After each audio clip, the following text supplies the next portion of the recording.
اللہ کے نبی نے فرمایا لوگوں کائنات میں لوگوں میں سے سب سے زیادہ مجھ پر احسان کرنے والا فی صحبتی صحبت کے اعتبار سے سنگت کے اعتبار سے ومالی اور مال و دولت کے اعتبار سے یعنی سب سے زیادہ میری سنگت جس ذات نے اختیار کی سب سے زیادہ میری صحبت میں جو شخصیت رہی ہر لمحہ ہر لازار گلی مجھ پہ قربان رہا اور مال بھی قربان کیا جان بھی قربان کرنے سے دریغ نہ کیا مجھ پر اتنا بڑا احسان کیا ہے لوگوں اور احسان کرنے والوں میں سے سب سے اعلیٰ مجھ پر احسان کرنے والی ذات صدیق اکبر سیدنا صدیق اکبر رضی اللہ تعالیٰ عنہ کی ذات ہے جس نے اللہ کے رسول خود فرما رہے ہیں لوگوں مجھ پر سب سے بڑھ کر احسان کرنے والی ذات سیدنا ابو بکر صدیق رضی اللہ تعالیٰ عنہ کی ذات ہے انہوں نے اتنا احسان کیا کہ اللہ کے نبی کریم فرماتے ہیں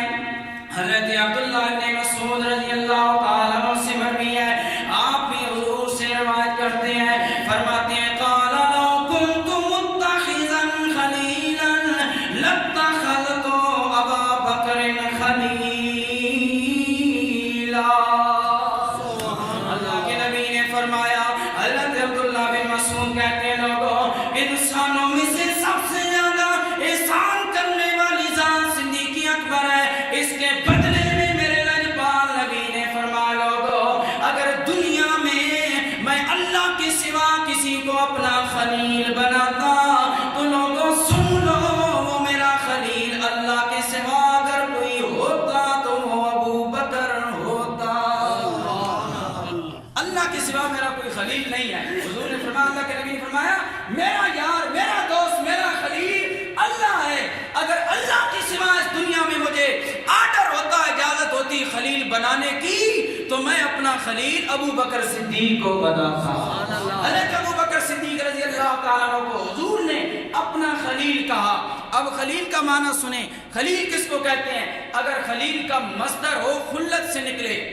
خا کے اوپر پیش آئے خا پیش نام خل لام زبردہ لت خلت سے اگر یہ اس مصدر سے خلیل کو نکالا جائے تو اس کا معنی یہ بنتا ہے وہ ایسا دوست جس کی دوستی بندے کی رگ رگ میں بس ہو گئی ہو رگ رگ میں جس کی دوستی بس جائے صبح ہو شام ہو ہر وقت جس کا ذکر اور خیال ہو اسے خلیل کہا جاتا ہے ارے لوگوں پتہ چلا صدیق اکبر سے اللہ کے رسول اتنا پیار کرتے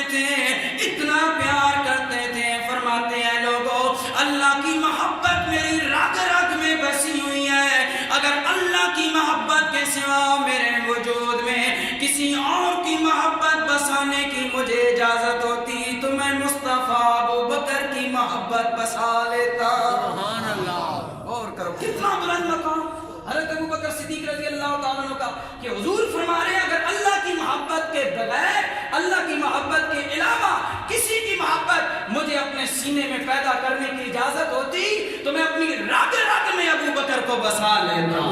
ورنہ اس سے بھی بڑھ کر محبت تھی حضور کو محبت ابو بکر سے تھی لیکن خلیل بنانے کا آرڈر تو پھر اللہ تعالیٰ کو اللہ کی ذات ہی لائق ہے مخلوق کے لیے کہ وہ اللہ کو اپنا خلیل بنائے اللہ کو اپنا محبوب بنایا جائے بندہ مومن کی بھی یہی شان ہے اور اللہ کے نبی کی بھی یہی تعلیم ہے لیکن لوگوں مقام دیکھو مقام بھی بیان کر دیا اور اپنی خلیل ہونے کا جو اللہ تعالیٰ نے اعزاز ہمارے نبی کو اللہ نے عطا فرمایا اس میں بھی فرق نہیں آنے دیا اور اپنے پیارے ابو بکر کی شان کو بھی واضح فرمایا اسی لیے تو ہم کہتے ہیں کہ کوئی کرتا رہے تو کرتا رہے ایک بات اسی وقار آج کے دور میں جو حضرت ابو بکر صدیق رضی اللہ تعالیٰ عنہ کے بارے میں یہ کالے ڈس رہے ہیں ڈنگ مار رہے ہیں یہ ابو بکر کی شان کو گھٹا نہیں رہے میرا رب اپنے صدیق اکبر کی شان کو اور واضح کروا بھائی کوئی مخالفت نہیں کرے گا تو اس کا ڈیفنس کوئی کیسے کرے گا تو حضور اللہ تعالیٰ اپنے پیارے بندوں کی شانوں کو واضح کرنے کے لیے ایسے بدترین مخلوق پیدا کر دیتا ہے جو کر دیتا ہے جس کا مقصد ڈنگ مارنا ہوتا ہے لیکن ہر وقت ڈنگ کامیاب تو نہیں نہ ہوتا دسنا کامیاب ہر وقت تو زہر اثر نہیں نہ کرتا، اگر ہر وقت ڈنگ اثر کرتا تو غار ثور میں ابو بکر کب سے دنیا سے چلے گئے ہوتے۔ جب اس وقت کا کالا ناگ ابو بکر کی ایڑی میں اس نے ڈنگ مارا تھا تو ہم کہتے ہیں اس وقت کا اصلی سانپ ڈنگ مار کے ابو بکر کا کچھ نہیں بگاڑ سکا، تو یہ آج کالے کپڑے پہننے والا کالا ناگ بھی اگر ابو بکر کی شان میں گستاخیاں کرتا رہے کچھ فرق نہیں آئے گا۔ ابو بکر کی شان ابو بکر کی شان اعلیٰ ہے۔ اس وقت کا سانپ اگر نہیں ڈس کے ابو بکر کا خاتمہ نہیں کر سکا تو آج کل یہ کالا ناگ بھی ابو بکر کی شان میں گستاخیاں کر کے کچھ نہیں کر سکتا۔ اور سیانے کہتے ہیں آسمان کی طرف منہ کر کے تھوکو گے تو تھوک کدھر جائے گی؟ اپنے اوپر ہی آئے گی۔ تو ابو بکر صدیق رضی اللہ تعالیٰ عنہ کو اللہ تعالیٰ نے یہ اعزاز عطا فرمایا ہے کہ زندگی میں بھی ابو بکر میرے کریم نبی کے یار رہے ہیں، ہر موقع پر یار بن کے رہے ہیں، خوب یاری کو نبھایا۔ اور پھر میرے مصطفیٰ نے فرمایا ایسا یار جدا کرنے کے قابل نہیں ہے۔ میرے نبی نے مثال کے بعد بھی اپنے یار کو مزار ہے، یار غار بھی ہے اور یار مزار بھی ہے۔ ابو بکر صدیق رضی اللہ تعالیٰ عنہ غار ثور میں میرے لجپال نبی کا دیدار بھی کر رہے ہیں۔ ارے کتنا خوش نصیب ہے، یہ شخصیت با کمال ہے ابو بکر صدیق رضی اللہ تعالیٰ عنہ کی ذات۔ ارے لوگوں نبی کا چہرہ دیکھنے کے لیے لوگ لاکھوں میل سفر کر کے آتے، ایک مرتبہ چہرہ دیکھ کر اپنے علاقے میں واپس چلے جاتے۔ ہم تو ان صحابہ کی عظمت بھی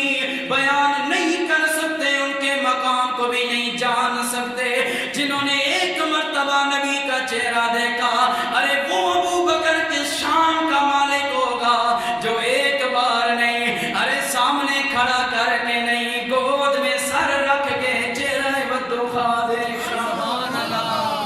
جس کی گود میں میرے کریم نبی کا چہرہ ہے اس ابو بکر کی شان کا عالم کیا ہوگا جس کی گود میں میرے لجپال نبی اپنا سر مبارک رکھ کر ماں استراحت ہے۔ ارے لوگوں اپنی محبوبہ کی گود میں سر رکھ کے ماں استراحت ہونا کمال نہیں ہے، جو کل جہانوں کا محبوب ہے اس کا سر مبارک چہرہ مبارک ابو بکر کی گود میں ہے۔ بتاؤ صدیق کی لذت کا عالم کیا ہوگا،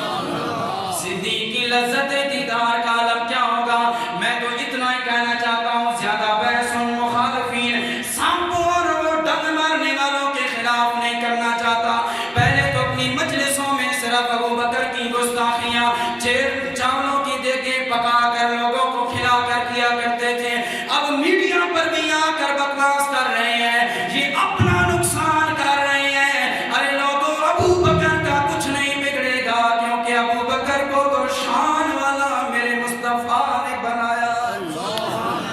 جس کی شان کو اللہ اور اس کے رسول نے بڑھا دیا ہے اس کی شان کو کوئی گھٹا سکتا ہے؟ اسی لیے تو علماء کہ فانوس بن کے جس کی حفاظت ہوا کرے، فانوس بن کے جس کی حفاظت ہوا کرے، وہ شمع کب بجھے جسے روشن خدا کرے۔ جس کو اللہ روشن کر دے اس کو کوئی نہیں تاریکی میں بدل سکتا ہے، جس کو اللہ روشن کرے کوئی اسے اندھیرے میں بدل سکتا ہے۔ سامعین دیوا کا